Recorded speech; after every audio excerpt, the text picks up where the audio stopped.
नमस्कार के news India पर आप देख रहे हैं हमारा मध्य प्रदेश और छत्तीसगढ़ में हूं आपके साथ जावेद अली। बुलेटिन में मध्य प्रदेश और छत्तीसगढ़ से जुड़ी हर खबर आपको दिखाएंगे, लेकिन उससे पहले एक नजर हेडलाइंस की ओर। 20 लाख करोड़ की 5वीं किस्त का वित्त मंत्री सीतारमण ने किया ऐलान। राहत पैकेज में स्वास्थ्य सुविधाओं पर दिया गया ध्यान, स्कूलों में टेक्नोलॉजी बढ़ाने की कही बात। देश में कोरोना मरीजों का आंकड़ा हुआ 90,000 के पार। बीते 24 घंटे में अब तक सबसे ज्यादा 4,987 नए मामले और 120 लोगों की मौत। लॉकडाउन 3 का आज आखिरी दिन। चौथे चरण के लिए केंद्र सरकार शाम तक जारी कर सकती है गाइडलाइंस। रियायतों की नई लिस्ट होगी जारी। मध्य प्रदेश में कोरोना का कहर जारी। 4,789 पहुंची संक्रमितों की संख्या। प्रदेश में अब तक 243 लोगों की मौत। मध्य प्रदेश में निजी स्कूलों लॉकडाउन समाप्त होने तक नहीं ले सकेंगे फीस। सीएम शिवराज सिंह ने की सहयोग की अपील। मध्य प्रदेश में माध्यमिक शिक्षा मंडल की 10वीं की बची परीक्षा अब नहीं होगी। 12वीं की बची हुई परीक्षाएं 8 से 16 जून के बीच होंगी। आप देख रहे हैं के न्यूज, खबरों का सारथी। तो इस खास बुलेटिन की शुरुआत करेंगे। वित्त मंत्री निर्मला सीतारमण 20 लाख करोड़ रुपए के आर्थिक पैकेज से जुड़ी 5वीं और आखिरी चरण की घोषणाएं की। वित्त मंत्री ने कहा कि प्रधानमंत्री ने कहा था कि आपको आपदा के अवसर में बदलने की जरूरत है और उसी के मुताबिक ये आर्थिक पैकेज तैयार किया गया है। उन्होंने कहा कि इस बार पैकेज में लैंड, लेबर और लॉ लिक्विडिटी पर जोर दिया गया है। क्या कुछ आर्थिक पैकेज में बड़ी बातें रही, आपको ग्राफिक्स के जरिए बताते हैं। 20 लाख करोड़ की आखिरी किस्त जारी। वित्त मंत्री निर्मला सीतारमण ने जारी की किस्त। रोजगार, हेल्थ और शिक्षा को लेकर ऐलान। कोरोना को फैलने से रोकने के लिए कई तरह के उपाय किए। आवश्यक वस्तुओं के लिए 3,750 करोड़ रुपए का प्रावधान। टेस्टिंग लैब्स और किट्स के लिए 550 करोड़ रुपए का प्रावधान। संकट में अवसर देखने का काम कर रही है सरकार। 80 करोड़ लोगों को मुफ्त में खाद्यान्न सरकार ने दिया। उज्ज्वला योजना के लाभार्थियों को पहुंचाया गया फायदा। डीबीटी के जरिए योजना के लाभार्थियों को फायदा। प्रवासी मजदूरों के लिए 35 करोड़ खाद्यान्न के लिए अलग से खर्च। 86,000 करोड़ के लोन किसानों को दिए गए। 12 लाख ईपीएफओ मेंबर्स ने ऑनलाइन निकासी की सुविधा। जरूरतमंद लोगों के खातों में मदद पहुंचाई गई। 8 करोड़ 19 लाख किसानों के खातों में 2,000 रुपए पहुंचाए गए। 20 करोड़ जनधन खातों में सीधी मदद पहुंचाई गई। 20 करोड़ महिला जनधन खाता धारकों के अकाउंट में सीधी मदद। निर्माण से जुड़े श्रमिकों के अकाउंट में भी सरकार ने पैसे डाले। प्रौद्योगिकी के इस्तेमाल से प्रत्यक्ष लाभ हस्तांतरण किया गया। पैकेज में लैंड, लेबर, लिक्विडिटी, लॉ जैसी चीजों पर बल।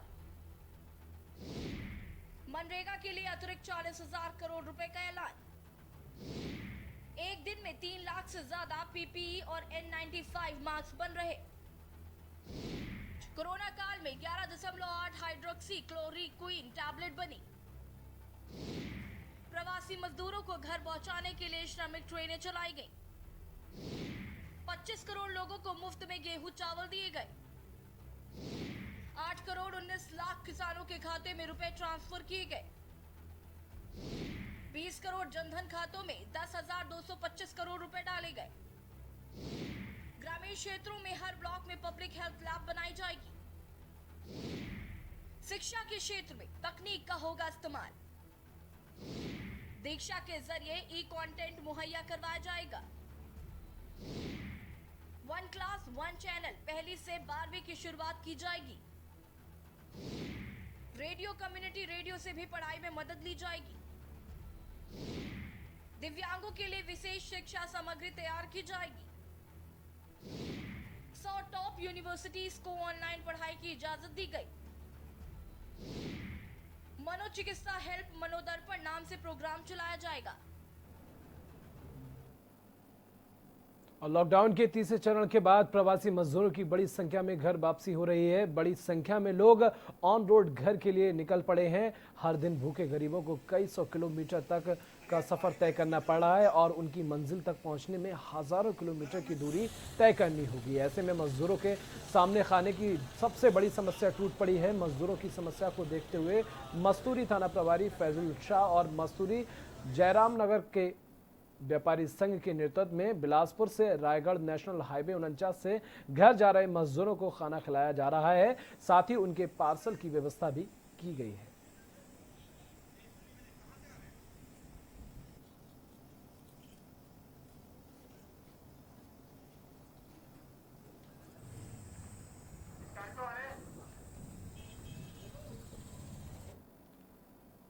और बालोद जिले में दूसरा कोरोना पॉजिटिव मरीज मिलने से हड़कंप मच गया और पीड़ित मरीज को एम्स में रेफर कर दिया गया है। मिली जानकारी के अनुसार पहला मरीज जो कि डोंडी विकासखंड से मिला था, उसके प्राइमरी कॉन्टैक्ट्स में आने के बाद यह दूसरा मरीज है। आपको बता दें कि मरीज के प्राइमरी कॉन्टैक्ट्स को स्वास्थ्य विभाग द्वारा खंगाला जा रहा है। राजस्व विभाग एवं पुलिस विभाग की टीम भी मौजूद है। पूरी सुरक्षा के साथ एम्स भेजा गया है और पीपीई किट के साथ पूरी टीम तैनात है।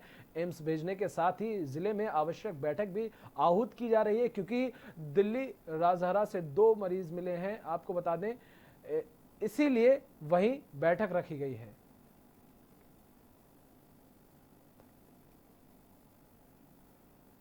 तो दिल्ली राजहरा से भी 2 मरीज पाए गए हैं, उसी को लेकर यह बैठक रखी गई है।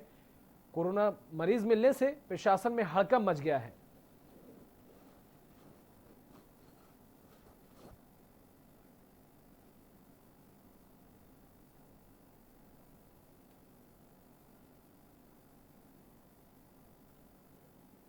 शादी का झांसा देकर शारीरिक शोषण करने वाला अधिवक्ता को भटगांव पुलिस ने गिरफ्तार कर जेल दाखिल कर दिया है। बताया जा रहा है कि 9 मई को एक युवती ने थाने में जाकर रिपोर्ट दर्ज कराई थी कि पेशे से वकील रामसाय सिंह बघेल ने शादी का झांसा देकर लगातार उनके साथ शारीरिक शोषण कर रहा था। पीड़ित युवती ने जब आरोपी को विवाह करने को कहा तो उसने विवाह करने से इनकार कर दिया, उल्टी धमकी देने लगा, जिसके बाद वकील फरार हो गया। जिसके बाद आज पुलिस ने गिरफ्तार कर वकील के खिलाफ कड़ी कार्रवाई की है।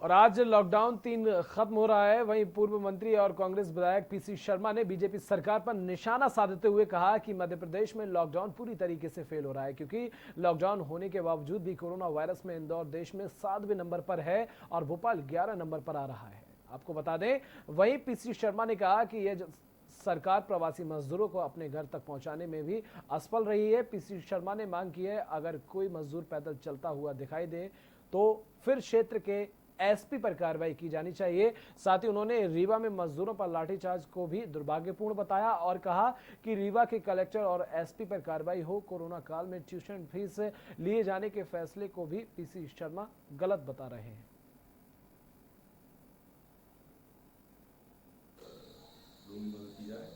सरकार के पास अनाप शनाप पैसा 20 लाख करोड़ का बांट रही है पूरे देश में, उस सबसे प्रबंधन हो, लेकिन वो प्रबंधन हो नहीं रहा है। तो बिहार का एक चुनाव हुआ तो मैंने जनता से पूछा था कि कितना पैकेज चाहिए, 50,000, 1 लाख और 1.25 लाख करोड़ की बात हुई थी, जो आज तक नहीं किया। 20 लाख करोड़ भी कहाँ आएगा पता नहीं, लेकिन हम तो कह रहे हैं कि मंदिरों के पुजारियों को 10-10 हजार रुपये दिए जाएं, जो बौद्ध बनते जी हैं उनको दिए जाएं, जो चर्च के और मस्जिदों के इमाम और जो वो हैं फादर, उन सबको दिए जाए, गुरुद्वारे के दिए जाए, हर एक को दिए जाए, सरकार की जिम्मेदारी है।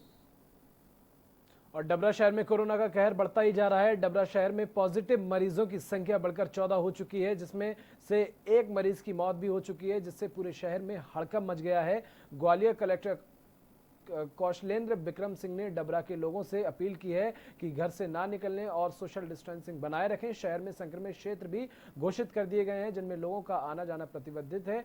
एक साथ 8 लोगों की रिपोर्ट पॉजिटिव आने से प्रशासन उनके संपर्क में आए लोगों की जानकारी जुटाने में लगी हुई है। आज 538 सैंपल्स की रिपोर्ट आई है जिसमें से 10 लोग पॉजिटिव हैं। 2 लोगों की ट्रेवल हिस्ट्री है, एक लोग अहमदाबाद से और एक लोग जो है बॉम्बे से। 8 लोग डबरा के कॉन्टैक्ट हिस्ट्री से ट्रेस हुए हैं। सभी को हॉस्पिटल में भर्ती करा के फर्दर कॉन्टैक्ट हिस्ट्री ट्रेस कराई जा रही है। सभी लोगों से, विशेषकर डबरा के लोगों से हमारा आग्रह है कि होम आइसोलेट रहें। अगले 8-10 दिनों में अपने घर से बाहर ना निकलें, एक दूसरे से जहाँ तक संभव अवॉइड करें, सोशल डिस्टेंसिंग का पालन करें। आज जो है अब तक जो है 17 मरीज सुपर स्पेशलिटी हॉस्पिटल से ठीक होकर जा चुके हैं, इसलिए घबराने की जरूरत नहीं। और नोएडा से परिवार समेत 21 लोग ग्यारसपुर पहुंचे। उनका कहना है कि वहां प्रशासन की तरफ से कोई मदद नहीं मिली। पिछले 8 दिनों से लगातार पैदल चलने के बाद आगरा पहुंचे। आगरा से स्वयं के खर्चे पर भाड़ा कर वाहन से अपने गांव वापस लौटे हैं। एक महिला ने बताया कि 4 दिन से हमारे बच्चे भूखे हैं, खाने पीने की व्यवस्था तक नहीं की गई। जनपद के सीओ के ओझा से जब तक इस मामले में बात की गई तो उनका कहना है कि इन सभी की स्वास्थ्य विभाग से इन सभी की स्क्रीनिंग कर 14 दिनों के लिए क्वारंटाइन में रखा जाएगा। इन सभी की खाने की व्यवस्था भी की जाएगी।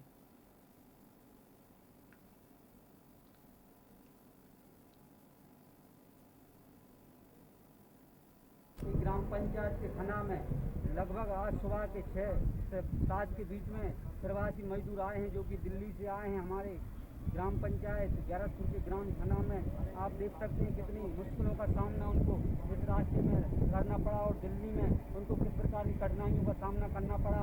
हम उन्हीं से जान लेते हैं उनके दिल का हाल, उन्हीं से जान लेते हैं उनकी आप बीती, उनको यहाँ तक पहुँचने में, अपने घर वापसी करने में रास्ते में किस प्रकार की कठिनाइयाँ आई हैं, तो हम उन्हीं से जान लेते हैं। भैया क्या नाम है आपका? मेरा नाम दीपक है जी बताइए आपकी आप भी क्या क्या कठिनाई हुई आपको यहाँ तक पहुँचने में? हमारे यहाँ तक आने में तो इतनी कटाई हुई, हॉस्पिटल जाना हुई, बहुत परेशानी हुई। जी रास्ते में चलते रहे, फिर कोई हमें सुविधा नहीं मिली। जी और जो भी हुआ तो हम नहीं जानते कैसा क्या हुआ रास्ते में। जी तो आप देख सकते हैं उनकी भावना को समझ सकते हैं किस प्रकार उनके जो बोलने में उनके एकदम से उनकी आवाज़ गले में कहीं ना कहीं रुंध रही है, क्योंकि उनके जो दिल का हाल है वही समझ सकते हैं। जिस व्यक्ति को जो बीतती है वही इसकी परिस्थिति बता सकता है। भैया क्या नाम है आपका? किस प्रकार के रास्ते में अपने परिवार के साथ में आप किस प्रकार से आना जाना रहा, बताइए। हमारा तो सर बहुत कठिनाइयों से आने जाना हुआ है और बहुत कठिनाइयाँ हमने झेली हैं। जी तो कितना क्या खर्चा आपने तो आप स्वयं खर्चे से आए, कोई शासन ने मदद की आपकी, बताइए। शासन ने हमारा कोई मदद नहीं की। 2 महीने में है लॉकडाउन होने जा रहा, हमारा शासन ने कोई मदद नहीं की। कोई मदद नहीं की। आप स्वयं के खर्चे से यहाँ तक आए क्या? खर्चे से आए जी तो इस प्रकार इन्होंने बताया कि स्वयं के खर्चे से आए हैं। जो दिल्ली में जो मजदूरी दिहाड़ी मजदूरी करते थे ये लोग, वहाँ पर इन्होंने किस प्रकार की कठिनाई 2 महीने के अंदर झेली, तो उन्होंने स्वयं अपने मुँह से अपनी जवानी बताई। मैं 11 सीताराम को सब इंडिया। और इसी के साथ इस खास बुलेटिन में बस इतना ही। नमस्कार।